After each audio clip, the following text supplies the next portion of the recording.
Potential top 3 pick and phenom standout 5-star guard Jalen Green made waves for the G League Ignite during their inaugural season in the Orlando bubble. Green put on a show with dazzling displays of his signature combination of rim-roaring power and smooth finesse shot-making ability. At 6'5" and 180 pounds with springboards for legs, all eyes were on Green for an Ignite team that included grizzled NBA vets and 3 other potential first-round picks. Jalen's ability to get buckets at the NBA level has never been in question.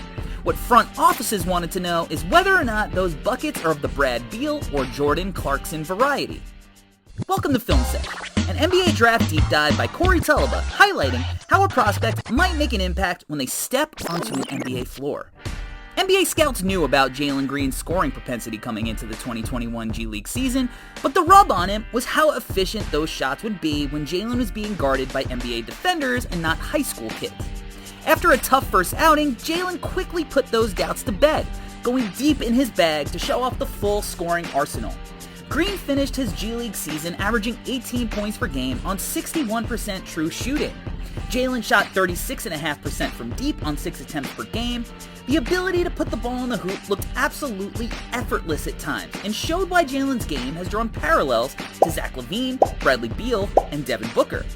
This all-star trio has built their reputation on crafty combo moves and the ability to knock down and make tough shots.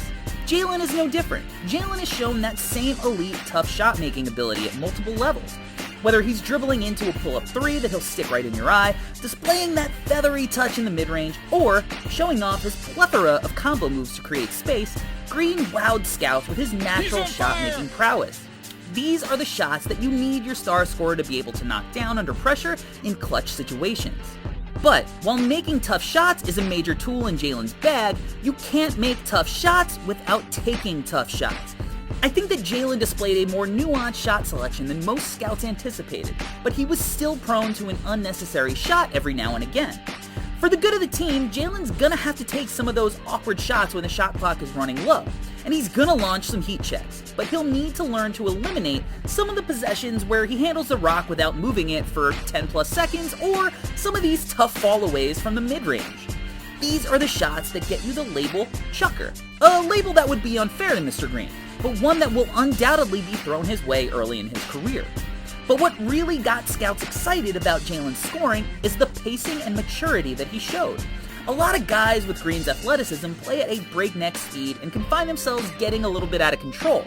Think RJ Hampton. But when Jalen was tasked with playing a bit slower in a half-court setting, he showed tremendous poise in reading what the defense gave him in pick-and-roll situations. When bigs fell back too far in the drop, Jalen hit them with the pull-up. Not always settling for the jumper, Green did an excellent job coming tight off screens, putting his defender in jail, and playing with change of speeds to throw defenders off on his way to the hoop.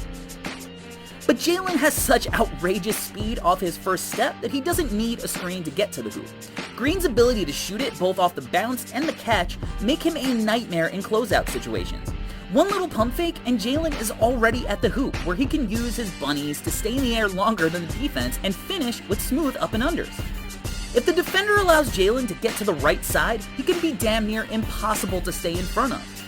However, if the defense can weak Jalen to his left, he finds it much more difficult to make the right decision on drives.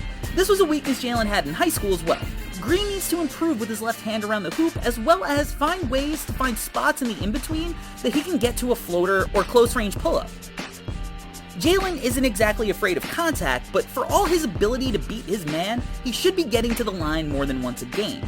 If he wants to be one of the league's elite scorers, Jalen will need to be a 6 to 7 plus free throw attempts a game guy.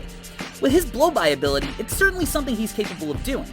Now, adding strength will help, but he'll also have to substitute some of those up and unders for body-to-body contact.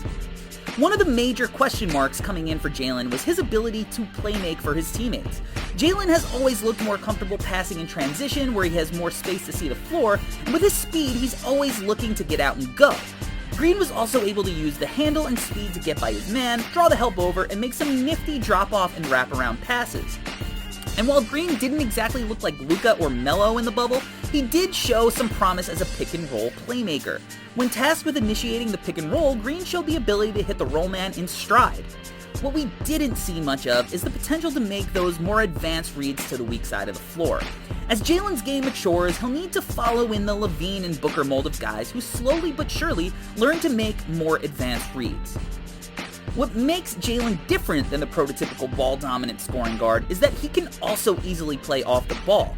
Jalen is comfortable spacing the floor as a catch-and-shoot three-point threat. Green knocked down nearly 37% of his three-point shots in the bubble, and his catch-and-shoot ability should translate to the NBA. Green is also a gazelle in transition, where his leaping ability is on full display. And perhaps the most underrated part of his offensive repertoire is his cutting. You can put Jalen in constant motion, where he uses sharp cuts in his first step to create space to generate easy scoring opportunities at the rim. You can kind of envision him getting at least one of those Jimmy Butler-esque backscreen actions a game. Defensively, Jalen has the reputation as a bit of a floater, and if you only watched his high school or AAU tape, I could see why. Now, I may be on an island here, but I feel the opposite. Ever since the FIBA tourney, I've felt that Jalen has brought a consistent defensive intensity. On the ball, Jalen gets deep into his stance, slides his feet, and makes life hard on the ball handler. He has excellent timing on closeouts and contests, and uses his active hands and length to get deflections and tips. Jalen was also incredibly disciplined in staying true to the Ignite's defensive scheme, where the goal was to not allow ball handlers to go middle. Jalen consistently led his men right into the help, icing the ball handler to the baseline. Often Jalen was able to beat his man to the spot and force the ball handler to retreat and pull the ball out after burning some clock.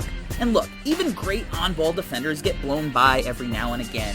NBA players are the best in the world. Jalen's no different, but when it happens, it isn't because of a lack of effort. But where Jalen does struggle on ball is recovering when he gets hit with a good screen, though he doesn't give up on those plays. And when he does get switched onto a bigger, stronger offensive player, he also struggles a bit. Now, we mentioned earlier with the free throw situation, but Jalen needs to get stronger so he can eventually guard up a position. Even still, Jalen had positive moments where he got switched onto a mismatch, like he does here, getting the stop in the post, and then going coast to coast and finishing on the other end in transition. Off the ball, Jalen makes a lot of the typical mistakes you see out of younger players.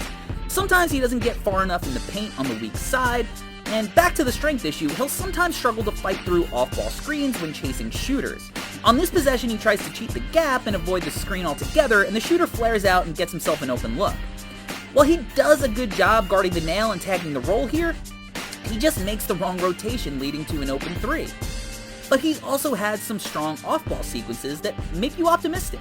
He does a great job on dig and recovers, he's constantly communicating, and he keeps his hands active generating steals on drives and in the passing lanes. The biggest positive is that he's engaged off-ball, and as his game matures, so will his decision-making on that end. Jalen Green is one of the hardest workers in the draft. He truly wants to be great.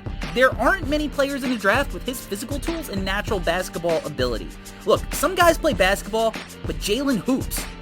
There's never going to be any doubt about his bucket-getting abilities, but with the flashes of a more nuanced overall game that he displayed throughout his G League tenure, he may just find himself as a top 3 pick in one of the most anticipated top 5s we've seen in years come draft night.